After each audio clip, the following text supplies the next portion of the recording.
जी मैं दिलबर ख़ान इस वक्त चमन पाक अफगान बॉर्डर से आपको अपडेट दे रहा हूँ। चमन पाक अफगान बॉर्डर आज 32वें रोज़ हैं, जो कि हर किस्म तजारत, पैदल आमदराब, इम्पोर्ट एक्सपोर्ट, इमिग्रेशन हर किस्म नकल हरकत के लिए बंद है। सिर्फ अफगान माजरीन हैं, इसकी जो वापसी का जो सिलसिला है वो जारी है। अगर मेरे कैमरामैन आपको दिखा सके, यहाँ पे लंबी कतारें लगी हुई है गाड़ियों से, बल्कि बॉर्डर की इस पार इस रोड से लेकर बॉर्डर की 0 पॉइंट तक जो बाबिदोस्ती है वहाँ तक गाड़ियों की लंबी कतारें लगी हुई है। यहाँ पे हज़ारों अफगानी शहरी है, वो गाड़ियों में सवार है, बाकायदा नादरा की बायोमेट्रिक के इंतज़ार कर रहे हैं। इसके बाद इसको अफगानिस्तान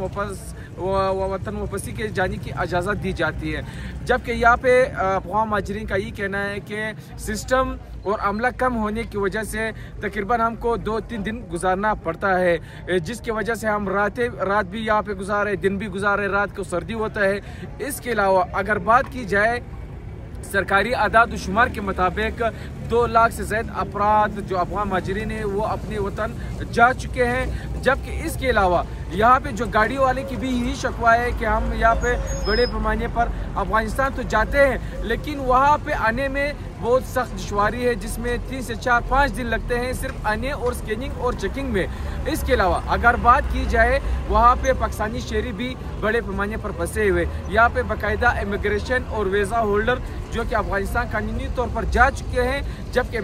इमिग्रेशन की बंदिश की वजह से वहाँ पे जो पाकिस्तानी शहरी है, जिसमें ख़वातीन है, बच्चे हैं, बुजुर्ग और कारोबारी आज़ाद है, वो गुज़श्ता 1 माह से फंसे हुए, जिसके अखराजात ख़त्म हो चुके हैं और वो परेशान है। हुकूमत पाकिस्तान से मुतालबा कर रहे हैं कि सरहद को जल्द अज जल्द ताकि खोल जाए, ताकि हम आने की आ सके पाकिस्तान, क्योंकि न सिर्फ चमन की शहरी है बल्कि कोयटा और बलूचिस्तान के मुतअद्दिद अजला से ताल्लुक़ रखने वाला शहरी अभी भी फंसे हुए है। जबकि यहाँ पे जो कि चमन माजर कैंप है वहाँ पे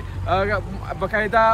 कैंप कायम है, इसमें बाकायदा खेमे कायम है, बाकायदा नादरा सेंटर है 1242 काउंटर पर कायम नादरा सेंटर, जिसको बाकायदा बायोमेट्रिक करने के बाद अफगानिस्तान जाने की इजाज़त देती है। जबकि बड़ी तादाद में आप देख रहे हो मुसाफिर फंसे हुए और जो अफगानी शहरी हैं और अफगानिस्तान जाने की कोशिश कर रहे हैं, बायोमेट्रिक करने के बाद हुकूमत पाकिस्तान उसको जाने की इजाज़त दे देते हैं।